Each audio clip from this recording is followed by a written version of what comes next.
Hello বন্ধুরা, তোমাদের সকালকে স্বাগত জানাই এনসি স্পোর্টসের আজকের ভিডিওতে। তো বন্ধুরা, আজকে কিন্তু মোহনবাগান বনাম মুম্বাই সিএফসি এই বছর আইএসএল এর কিন্তু সবচেয়ে বড় ম্যাচ। এতদিন ধরে সমর্থকরা ওয়েট করেছিল কবে মোহনবাগান আর মুম্বাই ফেস অফ হবে ইচ আদারের সাথে। যদিও এই সিজনের আগে একবার কিন্তু দুই দল মুখোমুখি হয়েছে ডুরান্ড কাপ কোয়ার্টার ফাইনালে, সেখানে কিন্তু মোহনবাগান প্রথমবারের জন্য কিন্তু মুম্বাইকে হারিয়েছিল 3-1 গোলে ভাই। হ্যাঁ, তো মোহনবাগান কি আজকে পারবে মুম্বাইয়ের ঘরের মাঠে আটকাতে? যথেষ্ট একটা টাফ কোশ্চেন। দেখো, মুম্বাই কিন্তু অন্য বছর যেরকম ফর্মে থাকে এবছর কিন্তু তার চেয়ে একটুখানি কম ফর্মে আছে বা ছন্দপতন ঘটেছে, এটা কিন্তু বলা যায়। কারণ মুম্বাই কিন্তু হায়দ্রাবাদ বা ইস্টবেঙ্গল এদের কাছে কিন্তু ড্র করছে, আর এখনো পর্যন্ত কিন্তু সেরকমভাবে সেই ডমিনেন্ট ডিসপ্লে একমাত্র বেঙ্গালুরু ম্যাচ ছাড়া কিন্তু খেলতে পারেনি। আর বিশেষ করে ওদের কোচ দেশ বাকিংহাম চলে যাওয়ার পর ওদের যে নতুন কোচ হচ্ছে পিটার ক্র্যাটকি, তার ফরমেশনের সাথেও কিন্তু এখনো সম্পূর্ণভাবে মানিয়ে নিতে পারেনি মুম্বাই।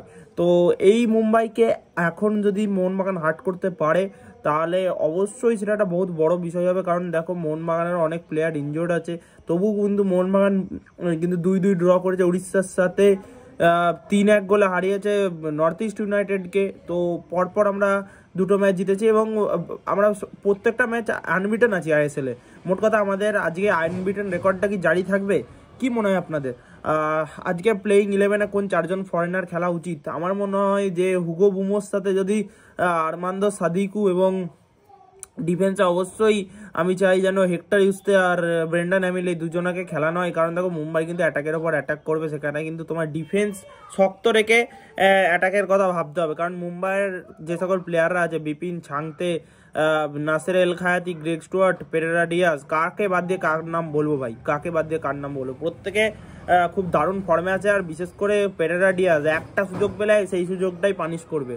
তো সেই রকম অনুযায়ী মোহনবাগান ডিফেন্স লাইনকে কিন্তু ডিফেন্স করতে হবে এবং বহুত কড়া ডিফেন্স করতে হবে। বিশেষ করে বেশি প্রেসার থাকবে কিন্তু আশিস রায়ের ওই ফ্ল্যাঙ্কটার দিকে, কারণ ওই দিক থেকে কিন্তু বিপিন আবার তার আগে যদি নাসের এল খায়তিকে খেলা দিয়ে শুরু করে কোচ ওদের, তো নাসের এল খায়তি প্রচুর প্রেসার করবে।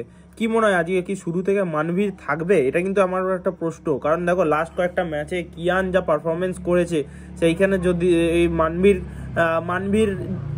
যেহেতু ডিফেন্সিভ অ্যাবিলিটিটা বেটার, মানভীর যদি নামে তো বেটার হবে আমার মনে হয়। তোমাদের কি মনে হয় অবশ্যই তোমরা কিন্তু কমেন্ট করে জানিও। এবং আজকের ম্যাচ থেকে আমরা কয় গোলে জিততে পারি সেইটাও কিন্তু তোমরা কিন্তু তোমাদের যা মনে হয় তোমরা কিন্তু শেয়ার করতে পারো। আর ধন্যবাদ যারা আমাদের ভিডিওটা দেখলেন, অবশ্যই ধন্যবাদ সকলকে। এনসি স্পোর্টস থেকে এইভাবেই ফলো রাখুন এবং আমাদের চ্যানেলে ডেলি লাইভ সেশন হচ্ছে, তো সেই লাইভ সেশন আপনারা যদি যোগ দিতে চান তো অবশ্যই কমেন্ট করবেন এবং আমি কিন্তু লিঙ্ক দিয়ে দেবো। এবং আমাদের লাইভ সেশন ফলো রাখুন। জয় মোহনবাগান, আজকের ম্যাচটা জিতবই।